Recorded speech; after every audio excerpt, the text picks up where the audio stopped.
Good evening and welcome. My name is Kostas Sideridis, and I'm the president of the Alpha Omega Council.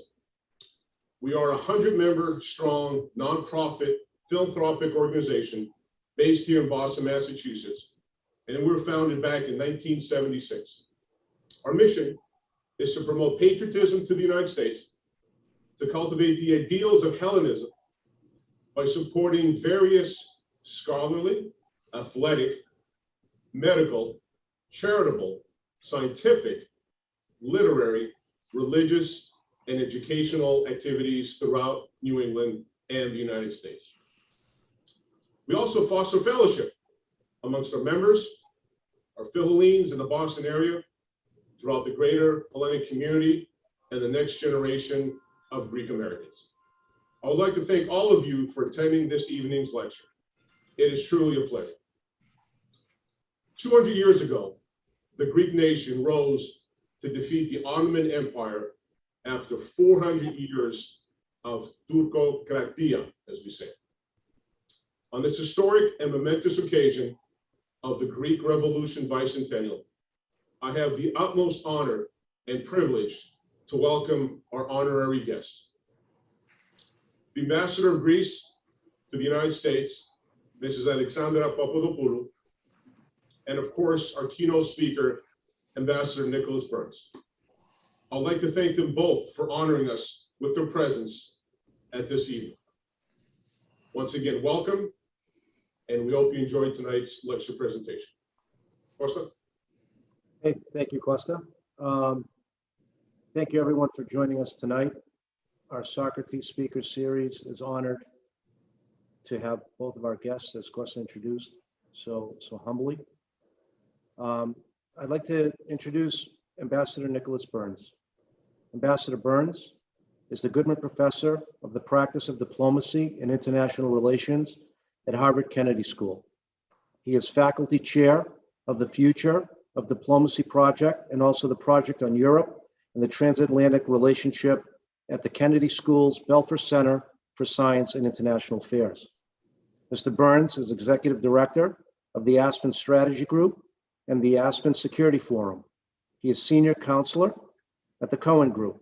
He is Chairman of the Board of Our Generation Speaks, which seeks to bring together young Palestinians and Israelis in common purpose. Mr. Burns served in the United States government for 27 years as a career Foreign Service officer. He was Undersecretary of State for Political Affairs between the years of 2005 and 2008. He was U.S. Ambassador to NATO between 2001 and 2005, U.S. Ambassador to Greece, 1997 and 2001, and State Department spokesperson between 1995 and 1997. He worked at the National Security Council as Senior Director for Russia, Ukraine, and Eurasian Affairs, Special Assistant to President Clinton, and Director of the Soviet Affairs for President George H.W. Bush. Mr. Burns served in the American Consulate General in Jerusalem, where he coordinated U.S. economic assistance to the Palestinian people in the West Bank, and before that, at the American embassies in Egypt and Mauritania. He earned a bachelor's degree in history from Boston College and a master's degree in international relations from the Johns Hopkins School of Advanced International Studies. And now, it's my honor to introduce Ambassador Nicholas Burns. Sir. Costa, thank you so much. That was a very kind introduction. I appreciate it very much. It's good to see so many friends as I scrolled through the Zoom, people I've known for a number of years. I was reflecting today when I was thinking about being with you on this really important day that I actually spoke to the Alpha and Omega Council in May of 2001 when I was in my last months as ambassador to Greece. And I remember one of my personal heroes, Governor Mike Dukakis, was there that evening and said a few words. And I think my first vote when I turned 18 was to vote for Mike Dukakis for governor. So I've always been with the Greek Americans, as you know.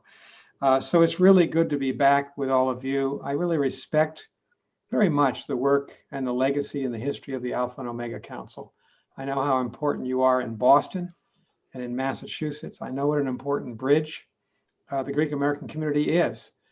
When I was in Greece for 3.5 years, we had on our staircase, as people came into our living room, we had a major photo of Fenway Park. And when the Greeks would look at it quizzically, I'd say, this is our cathedral in Evostoni, our cathedral called Fenway Park. And the Greeks would remind me, given the legacy of Boston's relationship with Greece, Evostoni ine I Athena tis Amerikis. Boston is the Athens of America. And you know, all of us who dislike the Yankees intensely and dislike the Rangers and the Jets and the Giants, if you're a Boston sports fan, understand that Boston really originated as a great city in the 17th and 18th and 19th centuries, really as the American Athens, center for scholarship. Our great universities founded here, Harvard in 1636, center for learning and knowledge. And we like to think in Boston that we're the real inheritors of Greek culture. Let New York be Rome, because that's what New York became, right? But Boston has this tradition. And when I received the invitation, I was very, very honored, because this is a great day. I know for all of you who are Greek Americans, and this is the bicentennial. This is the celebration of the extraordinary and improbable struggle of the Greek people against the mighty Ottoman Empire, which they defeated in a 4-year war. You all know that history better than I do. But what a great day for Greece, and what a great day for Greek Americans to be together with an Irish American, but a Phil Helene like me. If we think of the legacy of Samuel Gridley Howe, whose house still stands, of course, on Beacon Hill in Boston, and Edward Everett. I mean, these Americans who made this major bet, some of them to travel halfway around the world to support what was then a rather small country in a distant part of the Ottoman Empire against this mighty 500-year empire. What a miraculous, miraculous event it was. And I followed the events today, as I'm sure you did. The flyovers of the aircraft this morning in Athena. My friend Jeff Pyatt, who's been, I have to tell you, an absolutely outstanding ambassador for the United States to Greece. Jeff was tweeting out tributes to all the Americans who were involved in the festivities. I've talked to my friend Yana Angelopoulos, who of course is coordinating the bicentennial for the Greek state, for the Greek president and prime minister.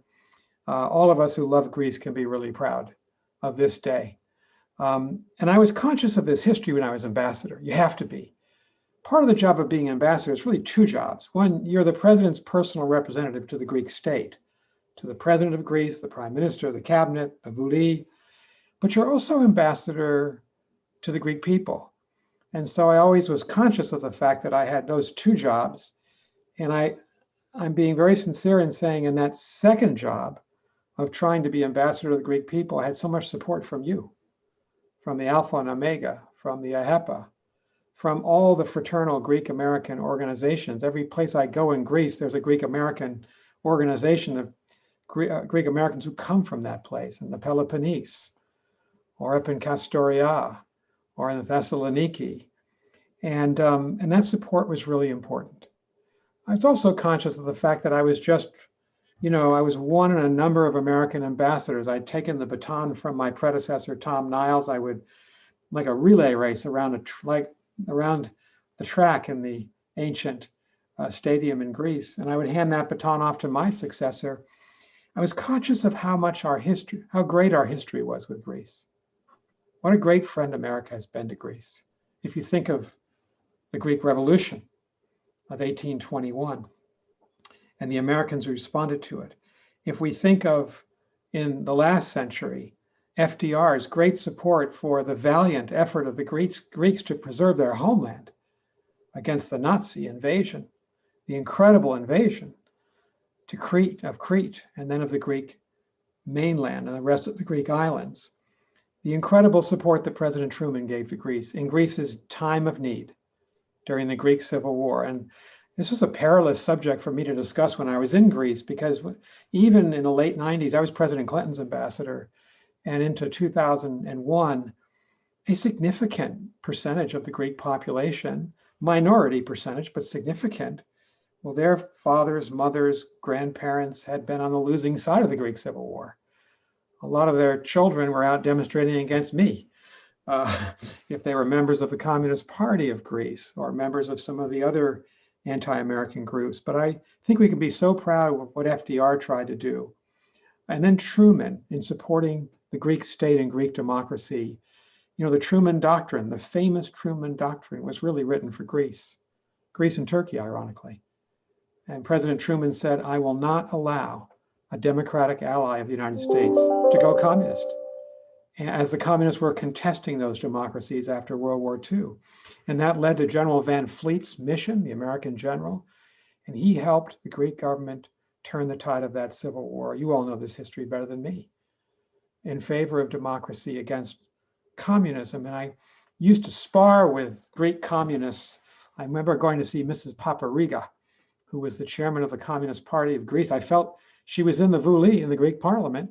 I felt I should go see all the parties in the parliament. And she was very cool to me. But when I asked her about her children, she had two, I think, daughters in their 20s, and both of them had gone to study in the United States. So that was a nice side of that relationship, that even a Greek communist would recognize the importance of the United States. But that Truman Doctrine was so important, President Truman, in supporting the Greek people. Greece coming into NATO in 1952 to become part of the US-led alliance. President Obama's support for Greece, which was critical during the debt crisis of 2010 and 11. You know, some of those European countries seriously considered thinking about ejecting Greece from the European Union. And President Obama intervened several times with Chancellor Merkel and the other European leaders to say, what would the European Union be without Greece, one of its original members, and frankly, the country that gave Europe its democratic tradition? So we've been a good friend. But I thought I should tell you I had to fight this history when I was ambassador. Before President Clinton came on a state visit in 1999, we're so proud of that, the Greek communists went out in the dark of night and they literally cut down the statue of Harry Truman that had been built by a HEPA on Vasileios Sophias, the main avenue in Greece, and they cut it down. And I went to see the Greek government, the PASOK government at the time. I said, this is a terrible thing. We can't have the President of the United States come and have this statue of one of his predecessors, Harry Truman, in a warehouse because it's been sawed off by the Greek Communist Party. And they said, there's nothing we can do about it. And I appealed to the mayor of Athens, Dimitris Avramopoulos. He said, I'll do something about it. And he retrieved the statue from whatever government warehouse it had been thrown into, and he had the statue put back up. Because Avramopoulos said, look, we're always going to be friends with the United States of America. That battle over history was contested throughout my time in Greece. There was a statue of General Van Fleet, the American general who had helped the Greek democracy to win the Civil War in the late 1940s. That statue was in Kastoria up in the northern part of Greece. I went to visit the nomarch and the mayor of Kastoria when the statue had been taken down and thrown into Lake Kastoria by the Greek communists. And the nomarch and mayor said, oh, we're terribly sorry, Ambassador, what a tragedy. There's nothing we can do. I said, Mr. Mayor, you can dredge the lake. I mean, they couldn't have thrown it more than 10 feet into your lake, and it's not a very deep lake. And with a little bit of that kind of persuasion and some support from the greatest Greek American in the US Senate, the late Senator Paul Sarbanes, that statue was retrieved from Lake Kastoria, and that was put back up. And then we had to fight another battle, and that was the monument to the Philhellenes of 1821. And I don't know how many of you remember that. There was a beautiful, beautiful 19th century obelisk with the names of all the great American Philhellenes who went and supported the Greeks. And when I arrived in Athens, it was completely covered in vines in a traffic circle near the temple of Olympian Zeus, if you know where that is in Athena. And you couldn't see the statue from the road. You had to kind of go in and bushwhack your way in to get through all the vines. And I went to Avramopoulos, again, the mayor of Athens. I said, Mr. Mayor, this is America's greatest gift to Greece, the Philhellenes. We've got to do something. He said, I'll do something. He had the statue moved to the little park across the street from the American ambassador's residence. A lot of you have been to that residence. If you haven't, please go and visit our ambassador. And we had it, and he cleaned it all up. And we had a ceremony with the Greek American community in 2001 where we rededicated that statue. I'm not even through yet. There's one more battle of the statues. We felt that George Marshall needed to be honored because it was Marshall's plan that was a lifeline to so many poor Greeks in the late 1940s and the early 1950s. I remember talking to Nick Gage about this. Nick became a very good friend when I was in Greece, and I always relied on his good judgment. And, you know, the power of the Marshall Plan in Europe, especially in Greece, to help people in need who are really suffering.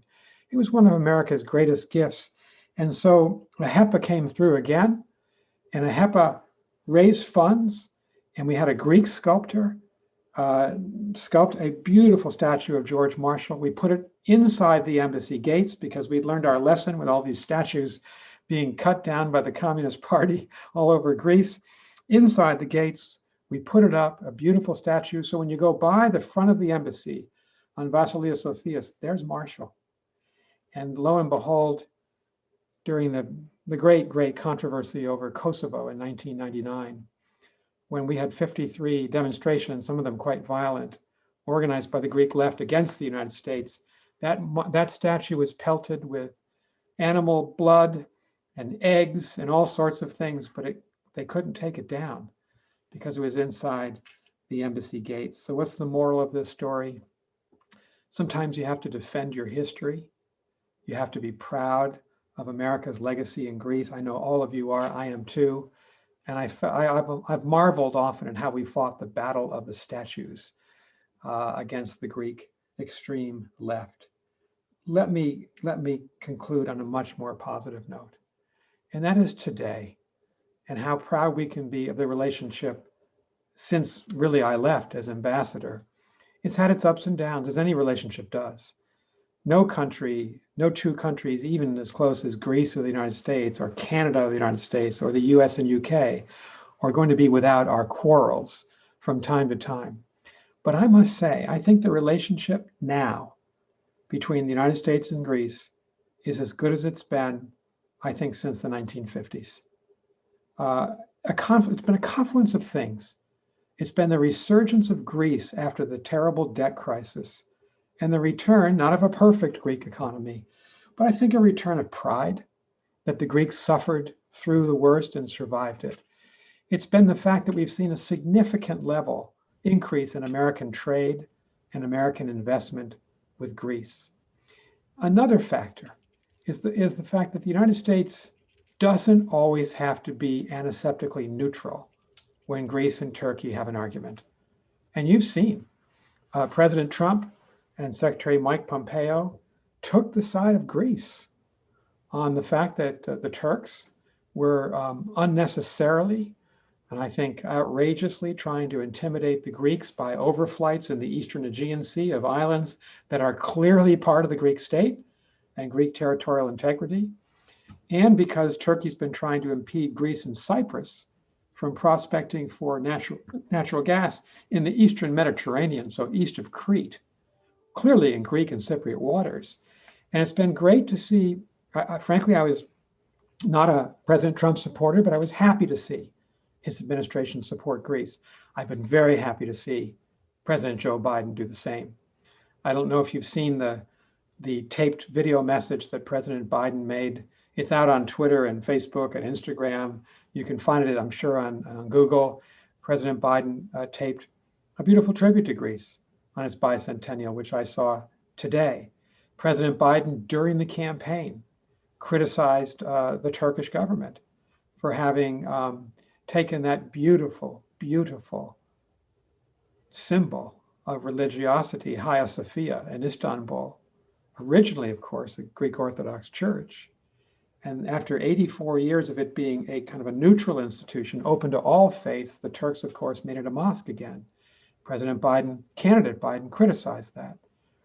And Joe Biden is someone who knows this issue of Greece and our relationship with it. He knows it cold. He's always been a supporter of Greece since he's been in public life. And I think we've had in both President Biden and President Trump and President Obama, and George W. Bush, I know that too, great friends of Greece who stood up for Greece. So the fact that Greece has come back economically, the fact that the United States is not afraid to call a spade when the Turks act outrageously, which they have done on multiple occasions in the last few years, and specifically the fact that our military relationship is so strong. I don't know if you saw last weekend, just a couple of days ago, that we sent, the Sixth Fleet sent the USS Eisenhower, our aircraft carrier, and all of its associated ships through the Med to Suda Bay in Crete. And Prime Minister Mitsotakis flew down and he went on board the Eisenhower with Ambassador Pyatt. And I have a firsthand knowledge of this because one of my former students, Captain Paul Campagna, is commanding officer of the Eisenhower. And he sent me a wonderful email describing how proud he was to show this incredible aircraft carrier, a symbol of American military power and American interest in Greece, to Prime Minister Mitsotakis and to Ambassador Pyatt. I just received the email yesterday. So I've been thinking, as I thought about you and the Alpha and Omega Council, of all these wonderful links that all of us have with Greece. It is such a positive time in the US-Greece relationship. The communists, they've kind of disappeared a little bit. They're no longer major actors. And we can be proud that the United States is friends, I think, with a wide variety of people on the political spectrum in Greece. And I've told Ambassador Pyatt, who's a close friend of mine, many times, I said, Jeff, the relationship is so much healthier than it was when I was fighting the Battle of the Statues in Greece 20 years ago. So I wanted just to pay tribute to our relationship. I believe it's a very important relationship for our future. It always will be. We're a democratic country. We believe in democracy and human freedom and the rule of law. And we all know that the antecedents of that are in ancient Greece. I'm still on the board of the American School of Classical Studies. That's a consortium of 130 American universities who run the archaeological digs for the United States in cooperation with the Greek Ministry of Culture and the Greek Archaeological Service. And it's amazing to see what we've done, we Americans, since the 1870s in ancient Corinth, to see the city where St. Paul preached to the Corinthians, to see that dug out, to see where one of the original Olympic Games in Nemea was dug out. And of course, they have recreated those Olympic Games, and my wife and I actually ran in those games barefoot in a creek, because that's where the ancients did it, in a Greek Hyton in the year 2000. Such an honor to go to that, to go to Crete, which is just such a great island. For those of you, I'm looking at, I can always tell by the last names who's from Crete. For those of you who are from Crete, we had a dig that began there in 1899. The first major archaeological dig led by a woman, Harriet Boyd Hawes. And we've been digging in East Crete and have a marvelous center there. And of course, the crown jewel is what my friend John Camp has been doing since 1965. He's the director of the American dig at the ancient Greek marketplace, the Agora, just below the Acropolis. They've dug out Socrates' school. They've dug out the ancient Greek city, and they've been doing that since the late 19th century. We can be, the Gennadius Library is another jewel in the crown if you've been there in Kolonaki. We can be so proud of our relationship. And I, as a Bostonian, am honored to be with you tonight and to celebrate our common dedication to the future of our alliance with Greece. So Kostas, thanks so much for inviting me. Really a pleasure to be with you. Thank you, Ambassador Burns. I'm going to turn it over to our president, Kostas Sideridis, at this point. Ambassador Burns, thank you so much for your kind words and your words of wisdom. It also gives me a sincere honor and pleasure to welcome our current ambassador, Mrs. Her Excellency Alexandra Papadopoulou, who was nice enough to spare a few moments of her very busy schedule. I believe she was with the President Biden a few moments ago. So, Ms. Ambassador, thank you so much. It's a huge honor for us to have both of you two distinguished diplomats amongst our folks here. And again, I can't thank you enough. And Mrs. Ambassador, thank you again. And you honor us with your presence as you have before. So thank you. Thank you so much, Mr. Sideridis, and I thank the Alpha Omega Council for organizing this event tonight. Yes, it's correct. The meeting, the Zoom meeting between the President of the United States and leaders of the Greek American community, of course, it had to be a limited number, not all of them were there, was really emotional. It was touching. It was, I saw and I read the message of the president to the Greek people today. And I also was present when we saw his message to the, after the doxology, the liturgy, the service at the Greek cathedral. And there was their video message to the Greek American community. And that was very touching too. And of course, I talked to the prime minister after his discussion with the president, that it was an amazing discussion.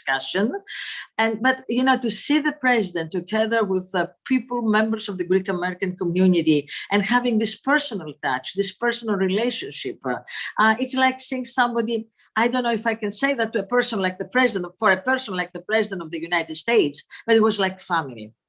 That he understood Greece and he felt for Greece, and it was a unique feeling. And I couldn't help but think why this is the special, we have the special relationship between Greece and the United States, to what this somehow sometimes difficult relationship. And I joined the Zoom when Ambassador Burns was talking about the difficulties in his tenure, during his tenure in Athens. And I'm old enough to remember those times.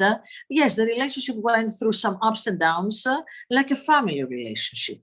And usually family relationships, when they are in trouble, they're really in trouble, because we tend to put emotional elements to our to our views and to how we approach issues. But this relationship is deep. Is historical. In the 200 years of Greek independence and 200 something plus years of American independence, the two countries never fought against each other. They always fought side by side. And both countries are based on the same values and principles and ideals. The American Revolution, based on ancient Greek principles of democracy, human rights, rule of law. The Greek Revolution, inspired by the achievements of the American Revolution. There was always like two partners exchanging without maybe not doing so, but really there was a constant exchange of ideas between Greece and the United States. And then there is the huge presence of the Greek American community. I cannot see any other factor having contributed to this relationship more than the Greek American community, which embodies what is beautiful about Greece, what Hellenism stands for, and imbuing this feeling and this spirit into the American society. The relationship between Greece and the United States is not only political, it's something deeper. It's also educational. I'm a product of this relationship. I came as a young student to study in the United States on a Fulbright scholarship. And at the time when I came, it was so unusual for somebody to be able to come to the US. It was too far, too expensive. And the Fulbright program gave me an opportunity which was unique. It was transformative. And people like me, when we went back to Greece, we were the live embodiment of what was so good in the American educational system. Also, like all Greek families, I remember the times when our relatives were coming and visiting us from the United States to Greece. And those were days that it was not so easy to communicate. We didn't have television. It was only long letters, exchange of letters, and we didn't have the images, but the US was something mythical, the land of freedom, the land in which everybody can dream, something that all of us wanted that our country aspire to do the same thing, that our country aspires to this ideal. So I was raised, I belong to the generation that was raised thinking of the US as something mythical and still so approachable. Of course, time went by, difficult times came to the relationship, but now that you can travel back and forth, we have a very clear and concrete idea about the US and the US about Greece also. So our relationship now is more secure. The foundation is stronger, it's deeper, and it's more, we're conscious about why we are together. We know that we think the same, we feel the same, we share the same values, and we share the same dreams as people. And I think there's nothing better, there is no more guarantee for a wonderful future in the Greek-American relations. And Ambassador Burns, it's really an honor to see you and listen to part only of your speech. I remember you as an ambassador in Greece. I can tell you how much you are loved and appreciated in Greece. It was a difficult time, but you dealt with those times in such a wonderful manner, very dignified, very understanding, very political, and you're considered as a real friend in Greece. And I know that you're visiting Greece, and I know that you still have friends there. And I'm sure you have this feeling, you get this feeling that you are part of us, you are one of us. Thank you all. Happy anniversary to all of us. You know, Greece is not only a state, it's an idea. Hellenism is something bigger than a geographical term. Hellenism is just this, what we think about us. So being Hellenic doesn't have to be Greek necessarily, but it's part of the same culture. Happy anniversary day to Greece. Χρόνια πολλά σε όλους τους Έλληνες στην Ελλάδα και σε όλο τον κόσμο. Χρόνια πολλά. Ms. Ambassador, thank you so much. Thank you for your time. And again, thank you for honoring us with your presence. Ambassador Burns, I know any comments? I hate if you'd like to respond or say a few words to the ambassador. Again, I'm kind of new having two ambassadors go at it, so forgive me. This is kind of a huge honor for me, so forgive me. Oh, I just want to thank the ambassador for being with us on this great day in Greek history, the bicentennial. Thank her for being such a great friend of the United States of America and for being someone who's uniting us along with Ambassador Jeff Pyatt between these two countries. And I think the ambassador is right. There's something so special about Hellenism and the Greek idea of life and of art and of history. And it's something that we all appreciate very much, Ambassador. We appreciate the job you're doing here. And you're right about President Biden. He's a real Philhellene. I think he has a real understanding of Greece. So thank you, Madam Ambassador. Thank you. He has this feeling of Hellenism, like you, like Ambassador Pyatt. Sosta, Symphono. Sosta. Zito Elas. Thank you. What a connection to the both ambassadors. And you know, Ambassador Burns, Kyria Papadopoulou, it's interesting. Ambassador Burns brought up that the Prime Minister, Mitsotakis, was actually on the USS Eisenhower in Suda Bay. What we were fortunate enough to learn this year from our Consul General here in Boston, interestingly enough, the USS Constitution had an extremely important guest on it, what we consider actually one of the founding fathers of the Greek state, and that's Theodoros Kolokotronis. And I'm hoping, Mr. Burns, maybe with your help, we could actually find the ship's registry that may list his name and other Hellenes on the ship that we can bring to the forefront. It would be a great honor, sir, if you can pull your diplomatic strings a bit. And we'll have the Consul General maybe comment later on that as well, but the exchange is very welcome between Kyria Papadopoulou and yourself. And one thing I'd like to throw up there, because we talk about America's Philhellenes, and we know of many, at least a dozen or so from the Greek War of Independence that participated. And we gave honor to one in Massachusetts, but we have them from Rhode Island, we have them from Vermont, and a number of New Englanders. How do we feel today about America's Philhellenes rising up and assisting the birthplace of democracy against the current threats by our neighbors of the East, if you will. Well, I'm happy to comment, but I think we should ask the ambassador to comment first, and I'll follow her. Most definitely. Kyria Papadopoulou. You know, I want to start answering a different to my reply in a different way. You know, I think Greece is not turning against anybody, and there is no country that wants more than Greece a very good relationship with Turkey. For us, a stable, democratic, and prosperous Turkey in the European Union and NATO would have been a dream. But it's not what we want, it's what we get. And the problem is not what we want from Turkey, is what Turkey wants for itself.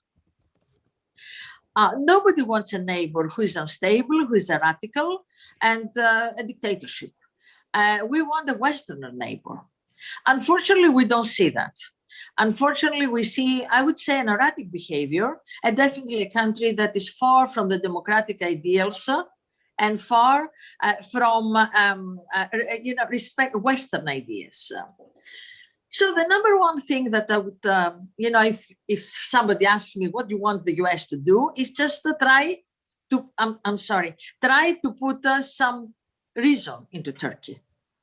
Try to tell them, to make them understand that the way they're going is not good for anybody. It's not good for Greece. It's not good for the region. It's not good for the United States. It's not good for Turkey. Who am I to tell Turkey what is good for them? But as a neighbor and as a friend, why not? We have to live together. I would like them to come back to their reason, to come back to the fact that today's differences are not solved by weapons. They're not solved by threat. They're not solved by the use of threat. This is not the way you go about in the 21st century. You sit down, you discuss. The Greek government said, okay, we have a difference about the limitation of maritime borders. Let's discuss it. We don't agree. Let's refer it to the International Court of Justice. You don't send your fleet down the Aegean Sea and threaten Greek inhabited islands. This is absurd. This is, it's unthinkable in my mind. So the United States, as the cornerstone of the Western alliance and as the biggest country, democratic, rule of law, human rights, I think what I want is what I see. I have to say, I see it right now. Go to the Turks and say, please get back to your senses. Ambassador Burns. Well, thank you, Ambassador. It's what a tragic history this is. Our embassy in Athens is in Ambolokipi. And Ambolokipi, I think as the ambassador knows, that was a neighborhood that a lot of the refugees from 1921, 22, 23, they lost everything, the Greek refugees, and they came to Ambolokipi. And so this was palpable where we were living, my wife and our 3 daughters were. I remember in 1999, there was a huge earthquake, terrible earthquake in Turkey. And George Papandreou, who was then the foreign minister of Greece, I think a very good foreign minister, very effective, he decided with Prime Minister Simitis that Greece would send assistance. And they sent Greek first responders and Greek doctors and a lot of Greek aid. And the Turks were really touched by it. And 7 or 8 months later, there was a big earthquake in Athena. And I was in it. And I'll never forget it. It's the only earthquake I've ever been in. And it was terrifying. And there was loss of life. And the Turks sent support to Greece. And there was this earthquake diplomacy, this moment where you thought, well, maybe the 2 countries might come together because they'd helped each other. And as the ambassador said, she's right. Greece will always live next door to Turkey, and Turkey will always live next door to Greece. And it's such a tragedy now when I think about the promise of earthquake diplomacy to the current situation. And since I'm out of government and a private citizen, I'll just say what's on my mind. President Erdogan is a great disappointment to the United States. He's an autocrat. He is someone who is unnecessarily trying to intimidate the Greek people and the Greek state. I've been very pleased to see how often, I think, Ambassador, I don't know if you were here when I said, Joe Biden has stood up for the Greeks, as has Donald Trump. And I'm proud that our country has done that. I'm proud that the French government has been such a good friend to Greece as well. I mean, when two countries have a dispute, it's not always the case that they're both equally wrong or equally responsible. I see Greece as just trying to defend its borders, and Turkey with its overflights and with its fleet trying to intimidate the Greek state. Turkey, there are more generals in jail in Turkey and more journalists than any other country in the world. It's become a dictatorship. They've imported a Russian air defense system, the S-400, and we in NATO, Greece and the United States, we can't have them integrate that air defense system with a NATO system because it's like letting a cancerous agent loose in the bloodstream. There have been so many, and the outrage of Turkey, what it's done to the Kurds, and how disrespectful they've been to the American military that's trying to help the Kurds in Syria, and the problems that Turkey has created with almost all of its neighbors. This is a real problem for us. You know, we can't kick Turkey out of NATO. Do you know why? NATO operates by consensus. So any decision requires unanimous vote. And so if any of us wanted to kick Turkey out, we couldn't because the Turks would say no. So we have to, I think, isolate the Turks a little bit in NATO and hope that the Turkish people, some future president, comes back to democracy in Turkey. But in the meantime, you know, when to stand up and to say to the Turks, you can't intimidate Greece. You have to, we know where the borders are and you do too. And you have to be respectful.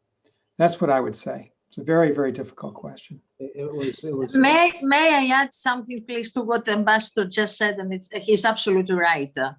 You cannot intimidate the region. You know, right now, Turkey is intimidating the whole region, all the way from the Gulf to the Caucasus. They are on their way to create a sphere of influence that, in their mind, is neo-Ottoman. You know, this region has suffered a lot through the ages. There is a lot of blood in this region. And in the last 100 years, there was a balance. You know, nobody lost everything, nobody won everything. We lost something and we won something. And there was a balance. And we accepted, this is it. All of us did that. Not only Greece and Turkey, previous Turkey, not today's Turkey, and Egypt and everybody, you name them.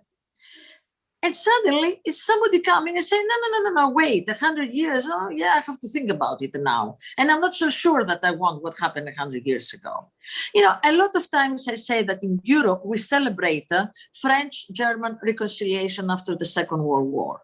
But another big success story in Europe is the Greek-Bulgarian reconciliation.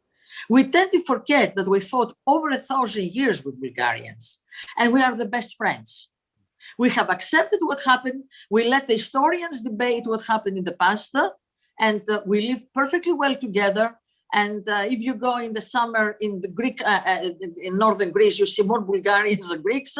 And if you go in the winter in the mountains of Bulgaria, you see more Greeks than Bulgarians. We reached the point that in the summer we have Bulgarian policemen helping the Greek police in the south, in the Greeks. And in the winter we send Greek policemen helping Bulgarian policemen in the south of Bulgaria. So yes, this is history. A lot of things have happened in history. We're not going to relive it. It's, you know, why relive it? Okay, nobody's happy 100%. Of course, nobody's happy 100% happy. But now, 100 years later, to remember that maybe this is not what I wanted in my life. This is a recipe for disaster, especially in a region which is as volatile, as passionate, and as difficult as the greater Eastern Mediterranean. May I add here? What's interesting is, and thank you very much. This is an incredible informational series here. I do want to bring up a point, which is an amazing point that was brought up earlier in the Greek radio station on Grecian Echoes by our president, that the White House celebrates two nationalities for freedom and for celebratory aspects, and that's the Greeks and the Irish, right? It's an amazing thing. Think about it, right? And when I think about that, and President Biden's words today were incredible, as the previous administrations, And we see the links between both countries, the birthplace of democracy and the American experiment that is the shining light on the hill, if you will, to the rest of the world. So with that said, what other impacts have you seen or influences from the Greek War of Independence, and maybe using that as an example to other nations that require an example of a democracy being born? You know, Kostas, I think you were right to compare the American Revolution and the Greek Revolution, because along with the very short-lived French Revolution, these were the first times that people threw off empire and monarchy and proclaimed the ideals of freedom and independence and liberty. And of course, our founding fathers and founding mothers were all children, adults, people of the Enlightenment, and they read Greek and Latin. They learned Greek and Latin as young men in the 18th century. And we know, for instance, that Jefferson derived inspiration from ancient Greece. We know that for a fact. We know that Hamilton did. And these were the people who not only framed the Declaration of Independence, but the Constitution of the United States. So I see direct links from these two revolutions, ours, which began in Boston, in Lexington and Concord in 1775, and Greece's in 1821. They're almost twin revolutions against mighty empires. And if anybody had wanted to give odds at the beginning of each revolution, will the Americans or Greeks succeed? People would have bet against them. They would have bet on the empire. And yet sometimes, sometimes the tidal wave of justice can rise up and hope and history rhyme. That's Seamus Heaney, Joe Biden's favorite Irish poet, and mine too. We're both Irish Americans, President Biden and I. Sometimes hope and history can rhyme. I think what Heaney was trying to say, he was a professor at Harvard, trying to say is that people can dream big dreams and they're difficult to attain, but if you have the right on your side, and if you pull together, you can achieve great things. That's how I think about the Greek bicentennial and 1821 and the Americans who came to their support. Kyria Papadopoulou, your thoughts? I mean, if we look at the parallels, it's an amazing thing. Yes, Jefferson was inspired by ancient Greece, and Socrates, who was one of the spiritual leaders of the Greek Revolution, had a very regular correspondence with Jefferson. In the time leading to the Greek Revolution, the correspondence between Jefferson and Socrates is a fascinating chapter. There is another point also, the interconnection between the Greek Revolution and abolitionism, for the slavery in the United States. The Philhellenic movement during the War of Independence was later a great part of the abolitionism, of the whole movement against the slavery. And we have also the story of Fisk, one of the most fascinating personalities, Greek American, chaplain in the American Navy. His Greek name, I don't remember, the American name is Fisk, who was not only instrumental in the abolitionist movement, but also he was instrumental in the feminist movement, because the idea of freedom is universal. And this is something that unites Irish and Greeks, this quest for freedom. Yes. We both have suffered from very powerful empires. And we managed to keep our identity and our free spirit. And this is the underlining, what is the underpinning of the relationship. It's something that unites us. It's freedom. The indomitable spirit of people who want to live freely as free men, and we will not give up despite the suffering, despite the sacrifices, despite everything. In Dublin is called the Athens of the North, and as I'm a Greek diplomat, so I worked in the European Union, and it's fascinating. The Irish and the Greeks usually have similar positions on everything. We come from the south and the north, and we most of the times we say the same things, we go the same way. It's an amazing story. But there is this underlying cultural point that nothing is more, it's the spirit. That's the beginning and the end. And it was really honoring for my country and all Greeks, regardless of where they live, the fact that the President of the United States showed this feeling. And I'm sure it was a sincere feeling. He understands what it means to be Greek, Hellene. It's because maybe he's of Irish descent, I don't know, but it's because he has a lot of Greek American friends, I don't know, but it doesn't matter. It was so obvious and so emotional, and it created deep emotions to us. And believe me, he created a lot of deep emotions in Athens. Very nice.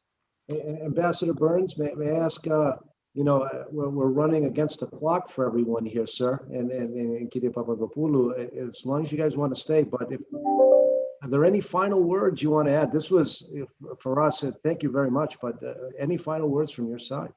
Just two final words. One is to continue what the ambassador just said. When my wife Libby and I and our three daughters were living in Athena, we took a trip to Ireland in 2000 because my grandmother and grandfather had come as teenagers from Ireland, like so many Irish did. And we found my grandfather's house in Clare on the Atlantic Ocean. It was an incredible experience. And it got me to thinking to exactly what the ambassador just said. The Greeks and the Irish living on the edges of Europe, one in the West, one in the Southeast, smaller countries. They both have rose up and they threw off their oppressor, Greece in 1821, Ireland in 1921, exactly a century later. The Easter Rebellion against British rule and the creation of modern Ireland. What are their cultural characteristics? Both religion, fundamentally important. Maybe the two most religious peoples in Europe right now are the Greeks and the Irish. What else is important to both of them? Poetry and music. And I think there's so many connections between my people, the Irish, and the Greeks. I always felt close to Greece. My kids did. My daughter was married, and two of her Greek friends were in bridesmaids. My youngest daughter just went to Thessaloniki to be the bridesmaid for her best Greek friend. We are interchangeable peoples in some ways. I wanted to say that, but what I really wanted to finish on, this is a time of hope. This is a time of hope. I admire so much Prime Minister Mitsotakis. I've known him since he was a student at Harvard. I knew his father very well. When I was in the White House, I was responsible for Greece when Prime Minister Mitsotakis Sr. was prime minister, and a very close friend of President George H.W. Bush, by the way, close personal friends. I think the current prime minister is extraordinarily smart, honest, sophisticated, and he's positioned Greece very nicely in the EU and in NATO. And I think that he and Joe Biden are going to be close colleagues. That's my prediction, Ambassador. And I've never felt so hopeful as I do now about our alliance and relationship. The ambassador and Jeff Pyatt are doing a great job of putting the two countries together. So what a great night to rejoice, we Bostonians, and to say Zito Elas, and to congratulate Greece, the Greek people, on their bicentennial. And I'm really honored to be with the Alpha and Omega Council. I can say many of you are friends, and thank you for the honor of inviting me tonight. Ambassador, there's another couple of points that unite Irish and Greeks: the water, the sea, and the pain of immigration. All of us have relatives abroad. Yes, exactly right. And of course, now there is the Zoom and the travels. Okay, but years and years ago, your son was going to the US. Most probably, you will never see him again. Right. You're exactly right. Can I say one more thing that unites us? When I arrived in Greece, I went to a basketball game, and there was a team with green uniforms and a shamrock. Panathinaikos. I said, Ime Panathinaikos, because I'm a Boston Celtics fan. Half of Greece loved me. The other half hated me because I wasn't Olympiakos or Ajax or whoever. But that's another thing. Love of sports. And Ime Panda Panathinaiko. Ambassador, It's an honor to see you, Ambassador. Real honor for me. And to see you, Ambassador. And congratulations to you on the bicentennial. Thank you very much. both ambassadors, a sincere pleasure. This will be a night that Alpha Omega will not forget for many, many years, if ever. So again, on behalf of all of the Alpha Omegans, a sincere thank you. You honor us both with your presence tonight, your words of wisdom. What an amazing evening, and just the day itself was just such a pinnacle of being a Greek American. So again, I thank you both. You're very busy, and we just thank you again for all of your good words. Thank you. Thank you. Okay, meus Χρόνια πολλά. Χρόνια πολλά. Χρόνια πολλά. Thank you very much. Thank you both. Right. Γεια σας. So if I may, I would like to thank a few people, but I would like to start with a very dear friend, someone who we've been working with since the day he got here. I spent all of today with him, and frankly, today's program was inspired by our very beloved Consul General. A few months ago, a few weeks ago, he reached out and suggested that we potentially look at a few speakers, and he recommended Ambassador Burns. And I can honestly say, he himself was able to get our current Ambassador Papadopoulou. So without further ado, Serato, on behalf of all of Alpha Omega, you are a partner. You are in many ways an Alpha Omegan, and we love working with you in your office. And what a beautiful day to spend with you. It was a huge honor. And again, thank you for arranging to have the ambassador here today. Actually, inspired both of them. So if you have a few moments, we'd love to hear from you. Well, the honor and the pleasure is mine. The Alpha Omega Council has always been our my strongest partner in my mission here. Every year we work on so many projects, from the wreath ceremony to the educational activities, and I'm looking forward to continuing this cooperation. I congratulate you on a very successful event. And I'm really looking forward to meeting you, to meeting the whole group in person again. Well, Sato, thank you. Hopefully we didn't have an international incident tonight. Hopefully things went well. So it was a nice experience. Clearly we are not career diplomats. We're engineers, finance, and other medical folks, but we love to have this type of exposure. And it just, again, I keep on saying this, it's an honor and a privilege. So again, thank you, Strato, for all that you've done, and thank you for supporting this organization. And for diplomacy, if I may say, diplomacy has changed and it is evolving, and we have new types of diplomacy, like public diplomacy, which requires that that you should be more open to discussions to the public. Diplomacy is no longer executed only behind closed doors. With the social media, you can address directly public opinions, and taking part in this kind of discussions can only improve the debate and give opportunities for any diplomat to express his or her opinions. Congratulations on your work. Councilor General, thank you so much. And that concludes our formal presentation. We can certainly reach out and have any questions that you folks would like to add to the chat line. But on a very proud day to be Greek, on a very momentous day that we celebrate 200 years of the Greek War of Independence, it's a fascinating moment in time, folks, and it's just such a pleasure to be here. And again, I keep on saying, thank you for allowing me to be a leader of this organization for this short time, and it's always a privilege. So any questions? I know our Council General probably has a few more things to attend to before the evening here, but any specific questions, please feel free to reach out. But Serato, final word.